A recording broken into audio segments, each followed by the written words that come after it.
A very long time ago, the world was new and full of life. People were everywhere, and at first, they lived in peace. But as the years passed, humans began to forget the one who created them. They stopped praying, stopped doing good, and started to hurt one another. They became selfish, proud, and violent. The earth was filled with fighting, stealing, lying, and evil of every kind.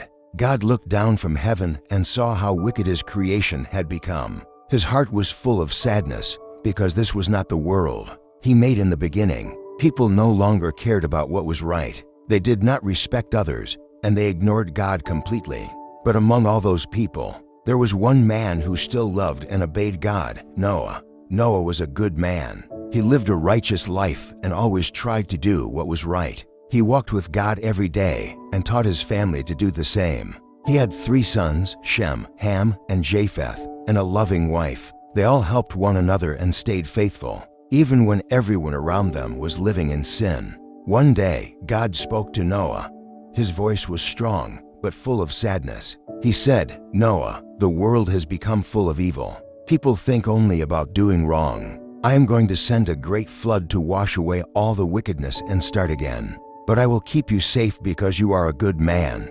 Then God gave Noah special instructions. He told him to build a huge boat called an ark. It had to be made of gopher wood, with 3 levels, many rooms, and a door on the side. It should be covered with tar inside and out so the water could not get in. God told Noah exactly how long, wide, and tall the ark should be. It would be big enough to carry his family and all kinds of animals from the earth. Noah listened carefully to every word and did not question God. He trusted him completely. From that day on, Noah and his sons began to build the ark. It was a huge task that took many, many years. Every day they worked under the hot sun, cutting trees, shaping wood, and joining pieces together with strong nails and ropes. As they worked, people from nearby towns came to watch and laugh at them. They shouted, "Noah, what are you doing? Why build a boat on dry land? There's no ocean here." They laughed harder each day,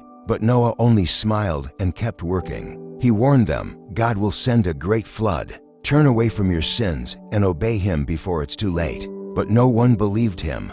They thought Noah was just an old fool. After many long years, the ark was finally finished. It stood tall and strong like a giant house made of wood. It was big enough to fit hundreds of animals and Noah's whole family. When the ark was done, God spoke again. "Noah, gather your family and take 2 of every kind of animal, 1 male and 1 female, and bring them into the ark. Take also 7 pairs of clean animals and birds, because they will be used for offerings." Then something amazing happened. From all parts of the land, animals began to come to Noah to buy too. They walked, crawled, and flew toward the ark.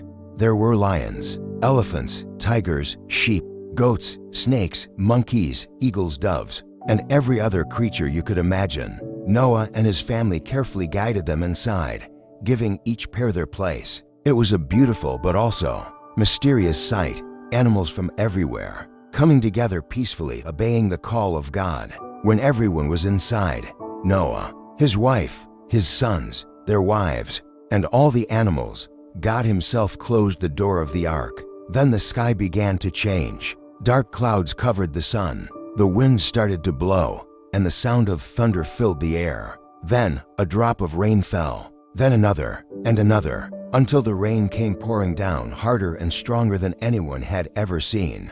It rained for 40 days and 40 nights. The rivers overflowed, the lakes rose, and soon the water covered the ground. Houses, trees, and mountains disappeared under the flood. People ran and screamed, but it was too late. The flood covered everything. All that lived on earth was gone, except those inside the ark. Inside, Noah and his family were safe. They could hear the rain hitting the wooden walls and the sound of waves crashing outside. It was dark, and they could only wait and pray. For 150 days, the ark floated over the deep water. They took care of the animals, fed them, and comforted one another. Sometimes they felt scared and tired, but Noah always said, "God is with us. He will keep us safe." Then, one day the rain stopped. The clouds began to break, and sunlight filled the sky once again. The water slowly began to go down. The ark drifted until it finally came to rest on the mountains of Ararat. Weeks later, Noah opened a window and sent out a raven to see if the water had gone down, but it flew back and forth and did not return.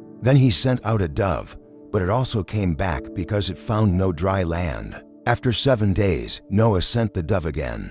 This time, it returned with a fresh olive leaf in its beak. Noah's heart filled with joy. He knew the earth was drying up and life was returning. After another 7 days, he sent the dove again, and this time, it did not come back. That meant the land was dry and ready for them to live on again. God spoke to Noah once more, saying, "You and your family may now leave the ark. Bring out every animal with you, so they may have families and fill the earth again." Noah stepped out onto the dry ground, and the air was fresh and peaceful. The earth was quiet, a brand new beginning for all living things. The animals ran and flew freely once more, filling the world with life again. Then Noah built an altar. To thank God, he offered sacrifice. As a sign of his gratitude, the sweet smell rose up to heaven, and God was pleased with Noah's faith. Then the Lord made a promise. "Never again will I destroy all life on earth with a flood. As long as the earth remains, there will always be day and night, summer and winter, seed time and harvest." To make sure people would always remember his promise, God placed a beautiful rainbow in the sky. It shone with bright colors: red, orange, yellow, green, blue, and violet. God said, "Whenever you see the rainbow, remember my covenant with you and all living creatures, that never again will the waters destroy the world." And from that day, the rainbow became a sign of hope, peace, and God's faithfulness. Noah and his family began a new life on earth. They planted crops, raised animals, and thanked God for giving them another chance. Noah's story became a powerful reminder for all generations that faith and obedience bring safety and blessings. Noah trusted God even when others laughed at him. He obeyed even when he didn't understand. And because of that faith, God saved him and gave the world a new beginning. Today, whenever we see a rainbow after a storm, it reminds us that even when life feels dark and full of trouble, God never forgets his promises. He is always faithful, always loving, and always ready to give us a new start, just like he did for Noah.